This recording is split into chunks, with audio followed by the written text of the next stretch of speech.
Well, the Swedish royal family beginning a rare 3-day visit to Canada today. It's a state visit. King Carl Gustaf, Sweden's longest reigning monarch, and Queen Silvia will be in Ottawa and Montreal until Thursday. The visit comes as the Swedish defense firm Saab and the Liberal government consider a deal to begin assembling its Gripen fighter jets right here in Canada. We brought in the heavy artillery. We brought in the king and queen of Sweden. It doesn't get any better than that. But I would say that everyone knows these are truly turbulent and quite tough and challenging times. And in those times, you need to choose your friends wisely. The tension began the moment the Swedish royal aircraft touched down on Canadian soil. It wasn't supposed to be anything unusual. A diplomatic visit, a symbolic gesture, a king strengthening ties with one of Europe's closest democratic partners. But the mood shifted fast. Security presence intensified. Defense officials whispered in corners. NDAs were signed. Something heavier than ceremony hung in the air.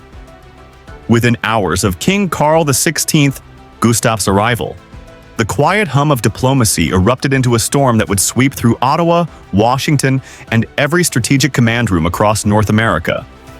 What the public thought was a polite royal tour was, behind closed doors, a calculated move that ignited one of the most controversial defense debates Canada has faced in decades. The question that detonated across the country was simple, but explosive. Should Canada break from U.S. expectations and move towards Sweden's Saab Gripen fighter jets?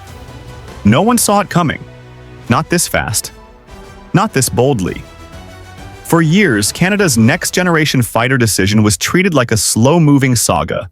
Frustrating, expensive, politically tangled but predictable. Everyone assumed the endgame was locked. Canada was destined to buy American F-35s, stay in line with Washington, keep NORAD unified, and maintain the defense industrial order that had shaped North America since the Cold War. But the Swedish king's presence changed the atmosphere instantly. His delegation wasn't here to wave hands and pose for cameras. They came with a message backed by engineers, diplomats, military strategists, and economic partners. They came with a counter-offer that rattled the walls of Canada's defense establishment. And they came with timing so precise it was almost surgical. Across Canada and the United States, analysts immediately understood the stakes. This wasn't just about jets. This was about sovereignty, alliances, Arctic security, continental defense, and the fragile balance of power that holds the West together. Canada's air fleet is aging. NORAD is under strain. The Arctic is heating up, militarily and environmentally.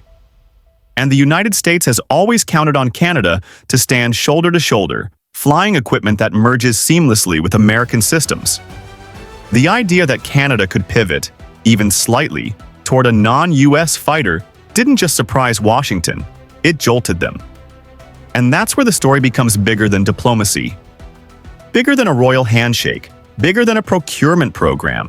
Because Canada's fighter jet debate reveals something deeper about the future of North American security, and whether the continent is as tightly aligned as it once seemed. For years, frustration has been quietly building inside the Canadian defense community. The F-35 was supposed to be the answer, the modern fighter for a modern military. But the reality proved more complicated. Maintenance costs kept climbing. Delivery schedules slipped. Operational readiness remained inconsistent. Pilots spoke about lengthy downtimes. Arctic specialists pointed out serious challenges. The jet's sensitivity to cold, the demanding maintenance infrastructure it requires, the fuel consumption that becomes an obstacle in vast northern territories where runways are limited and refueling stations are spread across unforgiving distances.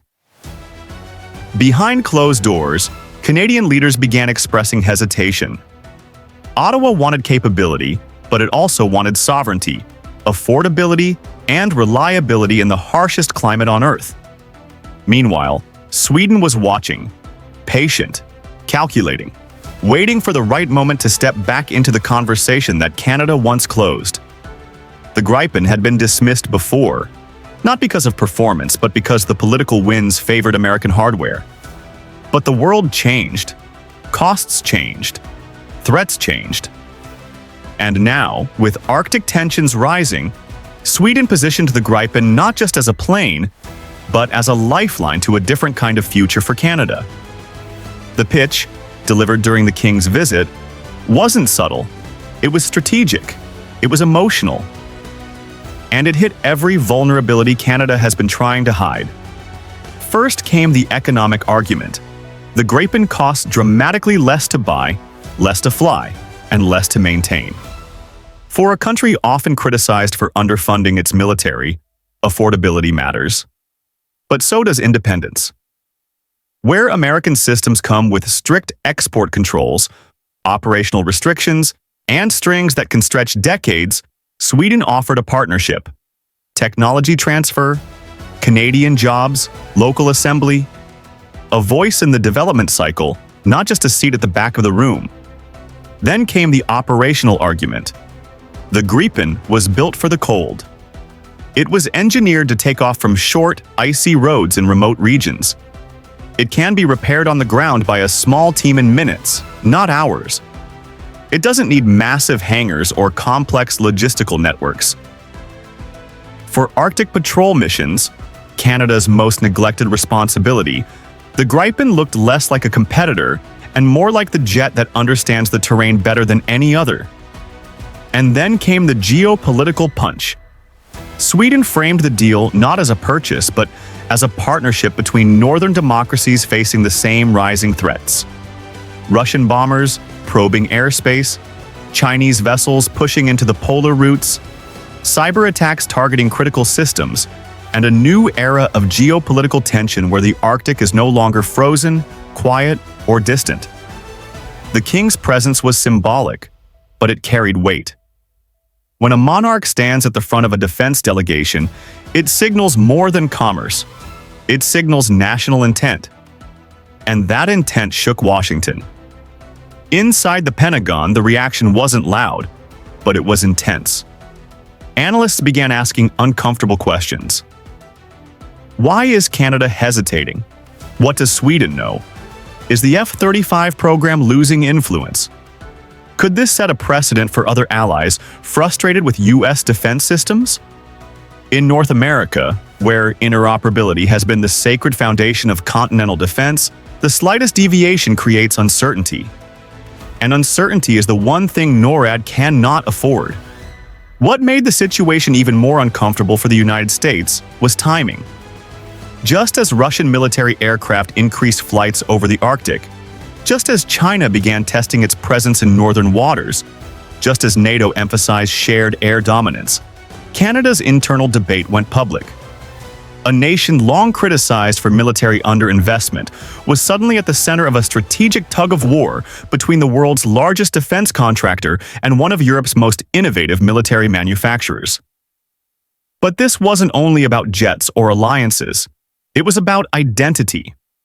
Who is Canada in the New World Order? A loyal extension of U.S. military policy? A middle power seeking more autonomy? A northern nation forced to confront threats more directly than ever before? Those questions became louder when Canadian officials privately admitted something that stunned industry analysts.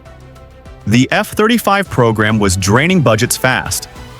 Delays forced Canada to keep older jets in service longer than planned. Maintenance costs were rising. And the political cost of appearing locked into a deal Canadians weren't fully confident about started becoming harder to defend. Publicly, politicians avoided criticism. Privately, frustration grew. Sweden exploited that frustration with masterful timing. The Gripen, they argued, was not a downgrade. It was a different philosophy. A fighter designed for nations that need control, flexibility, and independence without sacrificing performance. A fighter that doesn't rely on U.S. weapons only. A fighter that doesn't require permission from Washington for every operational upgrade. A fighter that treats partners like equals, not customers. The emotional impact hit hardest in Canada's military communities, where veterans remembered past procurement failures, missed deadlines, and equipment shortages. The thought of waiting even longer for jets that might cost billions more stirred anger and exhaustion. The thought of a combat aircraft that could be maintained in the field by small crews brought a sense of relief many were embarrassed to acknowledge. Meanwhile, pressure intensified from Washington. The United States didn't threaten. It didn't warn. It didn't need to. Every policymaker in Ottawa understands the unspoken rule. The North American defense ecosystem works when both partners fly American systems. The F-35 is not only hardware, it is the cornerstone of joint operations, intelligence sharing, training programs, and interoperability woven so tightly into NORAD that pulling away even slightly feels like unraveling part of the continental shield. But Canada is changing. Its role in NATO is evolving. Its Arctic responsibilities are becoming unavoidable. And Sweden calculated correctly that this moment of strategic transformation was the perfect time to question the old assumptions. The debate surged across the country. Defense forums exploded.